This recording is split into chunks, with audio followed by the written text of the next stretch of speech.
I actually, so this is a totally non-legal presentation, and I did make some inquiries about, what is the most important attribute that we look at, whether it's in a lawyer, whether it's in a peer, whether it's in a leader.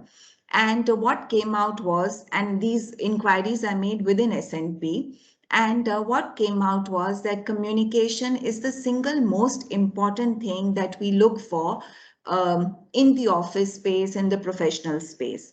And the second thing that came out was time management. It was a close second, but easily communication was top. And that's why I chose powerful communication as our topic of discussion. As a legal firm, we all understand the power of communication, but what we need to really understand is how to make our communication more impactful and more power packed. And that's what we'll try to understand through the next 10 minutes or so. So if we just see that in the entire communication bucket, it is only 7% words and 93% impact comes from the non-verbal part of our communication. So so whether it's body movements or facial expressions or the tone, the modulations, the pauses, those are much more important than just the words themselves. I mean, this doesn't mean that drafting is not important, but it means that to get our point across, to get the person's attention, how we are projecting ourselves throughout the day becomes most important. And while, as a legal firm, we all understand writing. So the focus today will not be on verbal communication, but the importance of non-verbal communication and how we can enhance our non-verbal communication. Verbal communication, we all kind of know about. In non-verbal communication, the most all these things matter. One is, of course, the voice, which is the tone of voice. All of us as children, we know when our parents said yes but they meant a no, or when our spouse said yes and he meant a no, or when the parents said no but we knew that we could get away with a yes. So the tone, how important it is, and similarly to recognize it in the workspace, that how much can we push, whether it is in billing or marketing pitches, or when we are taking leverages with a leader, with a peer. All those things, we just have to be more sensitive to the tone of what we are saying and what we are receiving, of course. We'll go through each one of those in the next few slides. Then, of course, dressing appropriately, very important. Whether it's an online world or a virtual world, dress is the first impression and does create an impact and matters. As lawyers, all of us know that very well. Then it's the thing about space. Now, why I also chose this topic is that all these things have got new meanings in the post corona times, or during these COVID times, the work from home times, the social distancing times. And that's why I thought that we need to study them under the new circumstances. So space today has become so important. We cannot enter someone's cabin without checking if it's okay to be there, say without a mask. We need to check that, okay, we may be uncomfortable with having the door open. So these are some etiquettes which have just changed because of this entire norm of social distancing, and which we now have to be sensitive to. Then, of course, is gestures, facial expressions, very important, even in online. Extremely important, where body language is less shown, but facial expressions are so visible. So it's so important to be very conscious about what is the impression that you're giving on your face. Are you all the time interested? Are you all the time in the conversation? Are you looking at your phone and the person knows then that you're not really interested?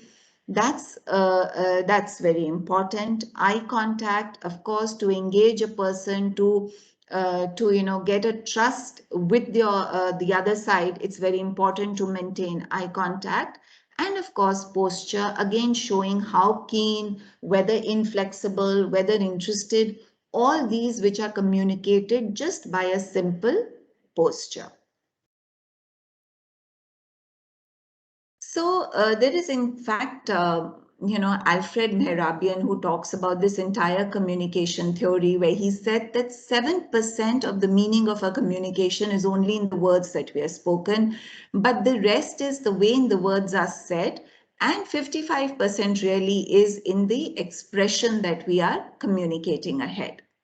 Now, facial expressions in the times of online work, very important. It complements, endorses, a verbal speech, making eye contact. Now, it's so tricky in a meeting like this, where we don't know, for instance, whether to look at the camera, whether to look at the person who's talking, whether to look at my own picture so that I know, how I'm conducting myself.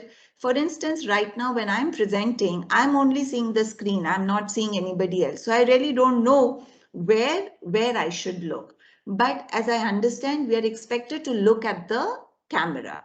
But the single most important etiquette in online work is to have your camera on. We cannot be in a work meeting and put our camera off. That's just a big no. It's like not being there in the meeting. That's very, very important. So that's the only way. So while we are not making eye contact, but to show that we are completely interested and in the meeting, it's very important to look at the camera. The next thing is, what is the ideal distance that we should have in these online meetings or virtual hearings? They say 40% of our body should show. Sometimes when we do these meetings with our phone, it is only our face. It's like a mugshot, really. But to have a complete impact, to give the sense of having a discussion, at least 40% of our body should show in an online meeting or interaction. So that's about facial expressions. The next is the truth about tone, or they say the pitch of your voice. All these are very important, but most of our communication is now done on email, WhatsApp, or Teams. But still, the relevance of the tone, even in written communication, is very important. So I thought this through a little bit, and I said, for instance, if we receive a long email about some details, whatever details, and if we just say a noted versus a noted all thanks, it's as if the tone of our reply just changes.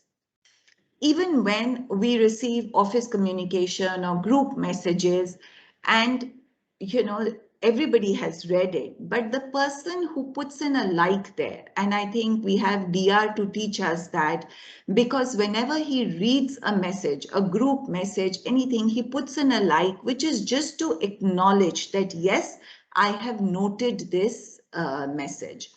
And this is something that we really need to understand, because we are now moving more and more to online, to written. So for us to understand how communication is being received, rather than we send an email and then call up, have you seen it? Have you read it?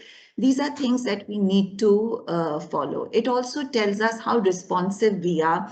So once we do it in the office, even when we respond to clients or peers or vendors, wherever, it becomes very important in our conduct. It becomes second nature and makes us a better professional and lawyer, and because everybody knows that he has a hearing when he speaks to us. So is it okay if I take some names during the presentation from our company? Yes, yes. No problem. Both positive and negative. No, I'll only be taking positive. More negative. More negative? Okay. Then only it will be communicated. Okay, so this time let's see. Take VG. So this is about, as I mentioned briefly, about personal space. Up to 18 inches, they say, is your intimate space. This is like absolutely out of bounds now, except in the bedroom, I would say. But now in Corona times, anybody in the office is just not accepted to be in such close proximity. Then we have a, 1.5 to 4 feet, which is our casual personal space, which is generally our workstation, our cabin, people coming and going, crossing us, which is where we do our confidential conversation, not necessarily with customers, which is say in, in a meeting room, but maybe we are team members or when we are giving briefs, etc., or, work conversations on the phone. This is our workspace, our cabin. And then, of course, the most important, which is social distancing, the new word, which is do gaz duri, which has become so critical for us now to understand. And also in public spaces, anywhere in the cafeteria, everything, we just have to understand how comfortable is the other person with the distance that we are maintaining. So that's one thing. And of course, which is a public space, which is now 8 feet. But it is important to understand that there is there is a norm for every space. So once we get conscious about it, we are able to maintain it in professional and personal dealings. No, in fact, what I feel is that the support staff understands this personal space sometimes even more than all of us. They will not breach it, they will not this thing it, but for us, this concept of personal space, in fact, is new, I would say, just because, due to COVID. Otherwise, we were not even conscious of this.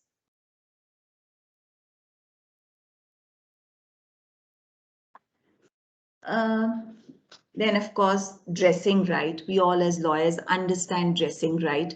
The only new thing that has come up here is mask up. We always have to have a mask on us. It just shows that we are mindful of others. It shows that we understand what we've all been through. And it is just so necessary today to always have a mask on you. And I'm telling you, dressing well, we have, think at S&P, we have so many examples of dressing well from Sana to Prerna Berry to Prerna Kapoor to DR again, all who are impeccably groomed every day. But there is one person that I have noticed who's extremely neat and sharp, and that is Bunty, the court clerk. I don't know if a lot of you will agree with me. He's always so neat and sharply dressed. It is incredible to see, that kind of turnout every day. And jabki he's on the field, even he's back from the field, but you'll always see him very well presented. So dressing well, of course, is not dressing fashionably. That was the point of taking the name, that it's about dressing very neatly day in and day out.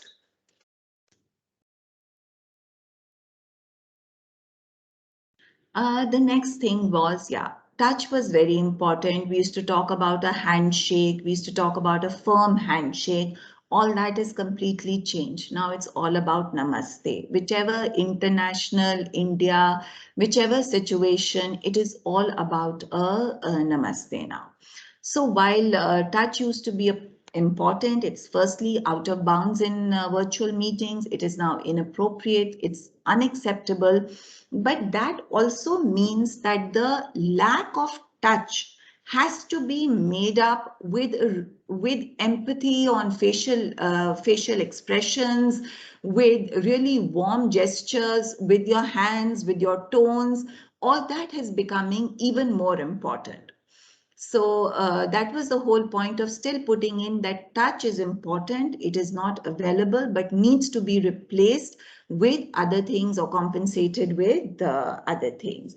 or even eye contact. I see so many people in office who while even on the phone will make eye contact and make you feel so warm. And I think Guneet is one such person. In every situation she will make eye contact, greet you, and even though she's on her phone, she's not even said a word, but she has greeted you, engaged you, just in a most friendly manner.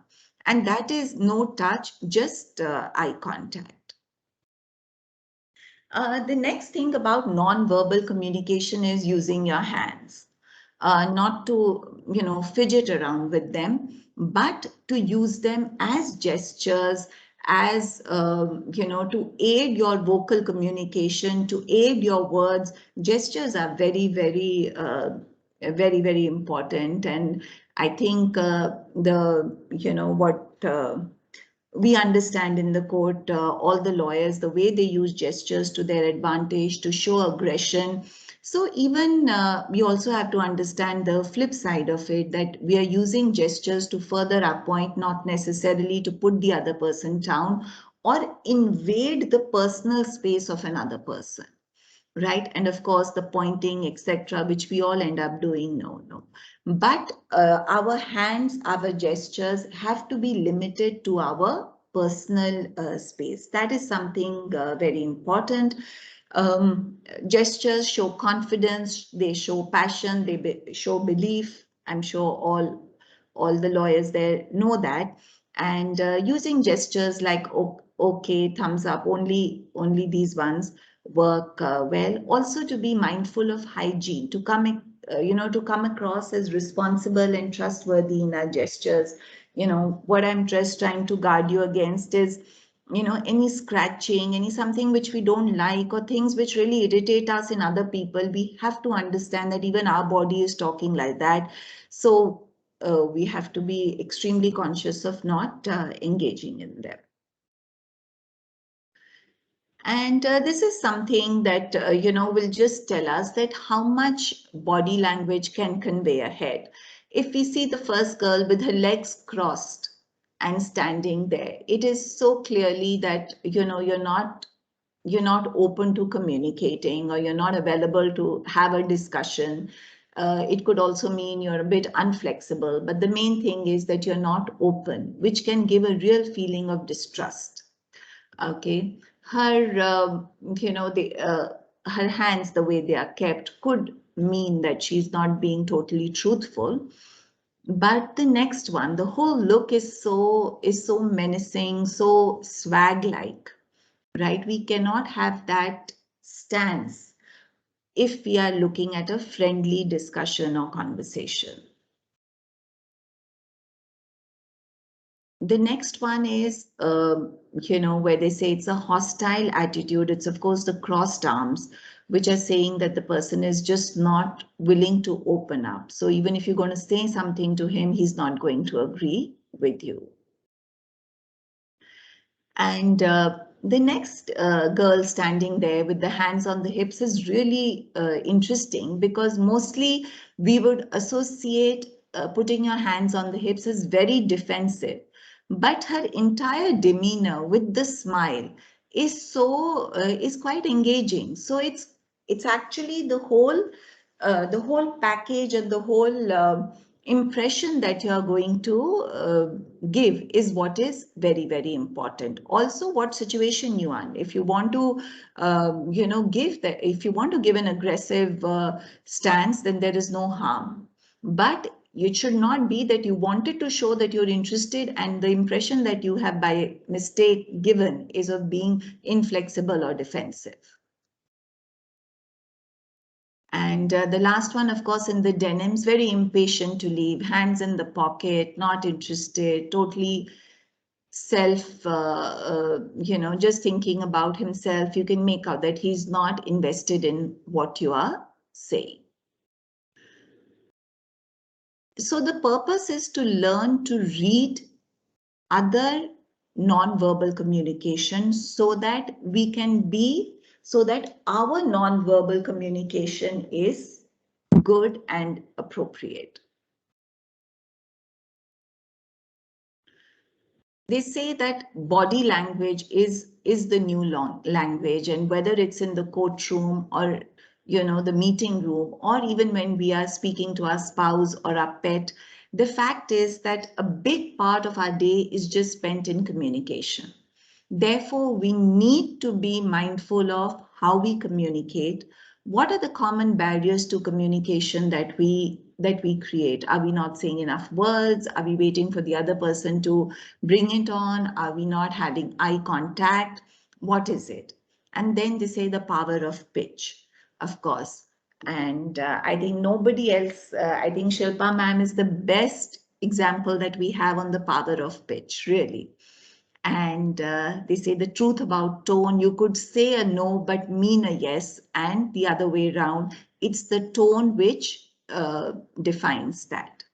Listening skills is so underrated, but I'm telling you, it's the most important skill. Only when we listen do we get a good hearing, and it's one of the most important and to be acquired skills in any individual. We all need to consciously work on listening more to be able to be heard more, and of course asking good questions, which is which follows if we have listened well. So this is all about our non-verbal communication or the body language.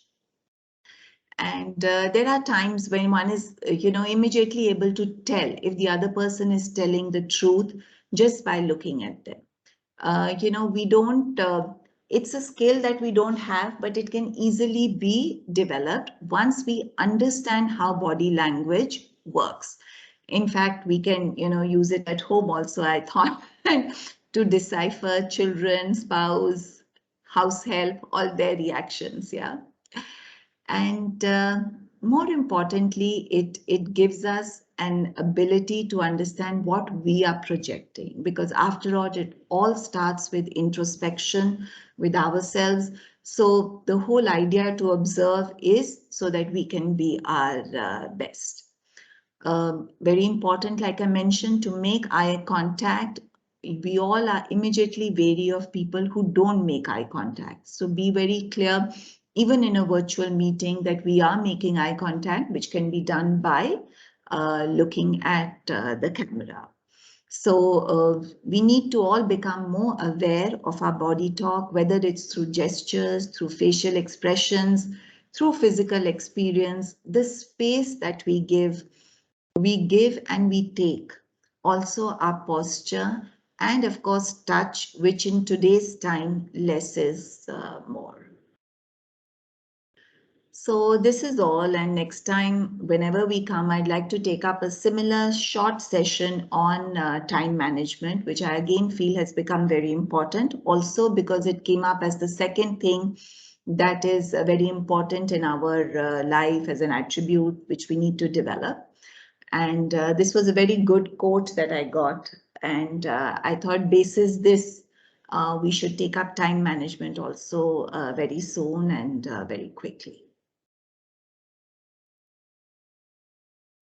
So that's all for today. Thank you.